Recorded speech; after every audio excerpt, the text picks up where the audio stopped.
Hello, আসসালামু আলাইকুম guys. তোমরা সবাই কেমন আছো? আশা করি তোমরা সবাই ভালো আছো। তোমাদের দোয়া ও আল্লাহর রহমতে আমিও খুব ভালো আছি। বরাবরের মতো আজকেও চলে আসলাম পার্ট 3 নিয়ে। আজকে সকালে ভিডিও আপলোড দিতে পারি নাই, কারণ আমার মনে ছিল না। তো আজকে বিকাল পর্যন্ত আপলোড দিয়ে দিলাম। তো আগের পর্বটি কেমন ছিল আর এই পর্বটি যদি ভালো লাগে তাহলে অবশ্যই তোমরা সবাই কমেন্ট করবা। পার্ট 4। তো আজ বেশি কথা না বলে ছোট্ট একটা ইন্ট্রো দিয়ে চলে যাই আজকের ভিডিওতে।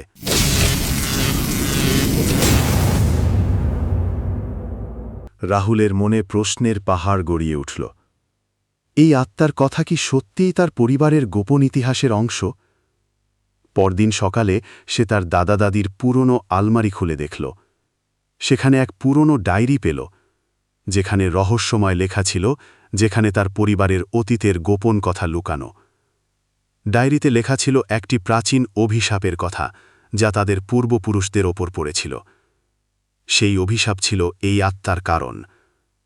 রাহুল বুঝতে পারল, এই অভিশাপের জালে ফাঁদ পেরিয়ে যেতেই তার পরিবার আজ পর্যন্ত এমন কঠিন সময় দেখেছে। সে সিদ্ধান্ত নিল, এই অভিশাপ ভাঙার জন্য নিজের জীবন বাজি রাখতে হবে। তবে প্রথমে তাকে জানতে হবে সেই অভিশাপের উৎপত্তি এবং কিভাবে তা ভাঙা সম্ভব।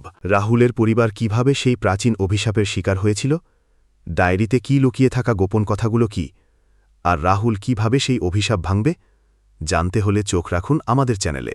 ভিডিওটি ভালো লাগলে লাইক এন্ড সাবস্ক্রাইব করে পাশেই থাকবেন। তো গাইজ, আজকের ভিডিও এ পর্যন্তই। দেখা হচ্ছে পার্ট 4-এ।